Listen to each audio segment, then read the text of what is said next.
टिका धारातिर जाँदैछौँ। एउटा गोठ जहाँ भेटिन्छ त्यहीँ बसौँ। कता होटल फुलहरू फुल्ने क्रममा छन्। त्यही बसौँ ल हामी। अब सकिन्न, म त सक्दिनँ र तल नि बाटो कम छ, भोलि बिहान जाने म त सक्दिनँ।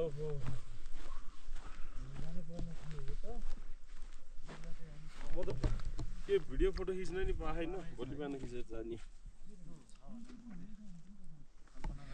हामी टिका धारातिर जाँदैछौँ। फागुनेदेखि अगाडि बुकी फुल फुल्ने क्रम बल्ल स्टार्ट हुँदैछ। र संसारतिर एकदम हरियाली भयो भने एकदम राम्रो देखिन्छ। हिमालहरू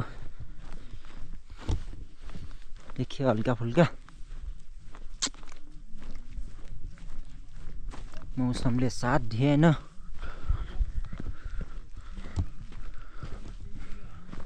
हाम्रो सरोजलाई लेख लायो।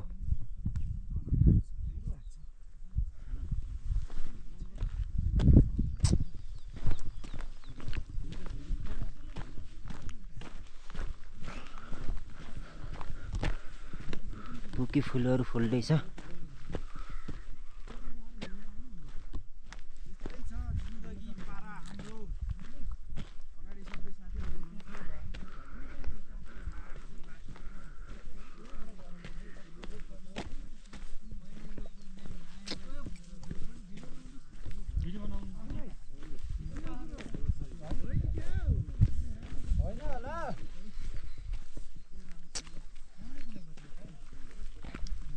बल्ल स्टार्ट हुँदैछ यो फुल्न।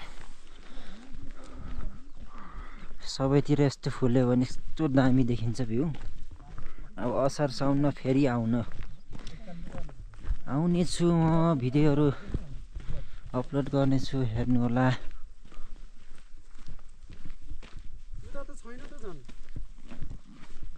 के भाइ हरियाली यता फुलेर रहेछ नि बरु, होइन? छैन, त्यता पछि फुल्छ भाइ। होइन फुल्छ पछाडि फुल्छ, अहिले फुले होइन।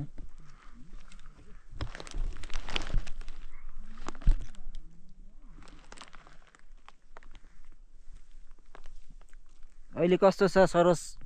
ठिक छ यार। तर आज फर्किनु अनिल, आज फर्किनु त सकिन्न है। आज त फर्किनु हुन्न के दादा? त्यही त म त मलाई छोडेर जहाँ फर्किने हो, म त भोलि होइन।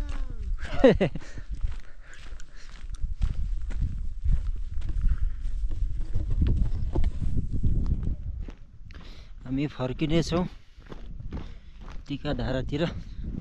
फागुनेबाट रिटर्न भयो हामी। बिहान हामी 8:30 बजी हिँडेको। फागुनमा केही समय बसेपछि पुनः हामी टिका धारातिर। आज हाम्रो बसाइ टिका धारा गोठतिर हुन्छ होला सायद।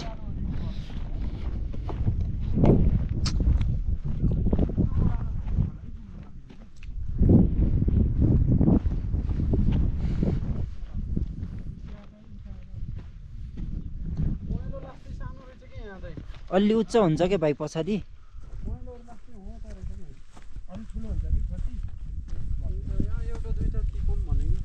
त्यहीमा मिक्स गर न भाइ। मिक्स हान्न त दामी हुन्छ।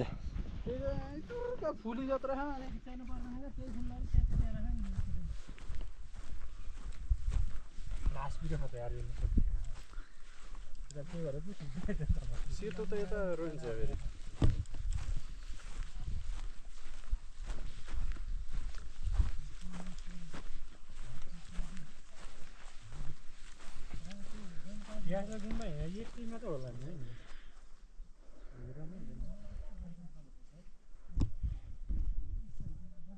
फागुनी धुरी यता हो।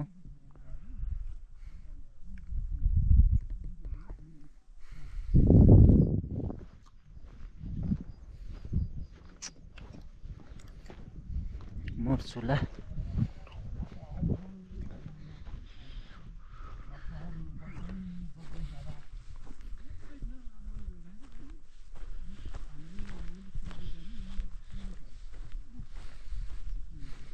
हरियाली हरियाली पछि अत्यन्तै दामी हुन्छ यहाँ।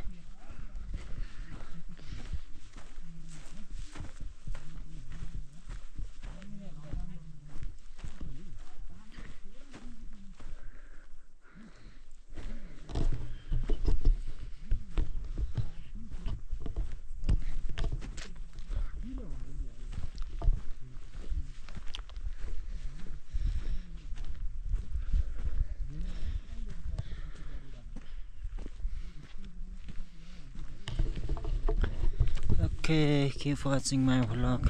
Like, share, comment, don't forget to subscribe it.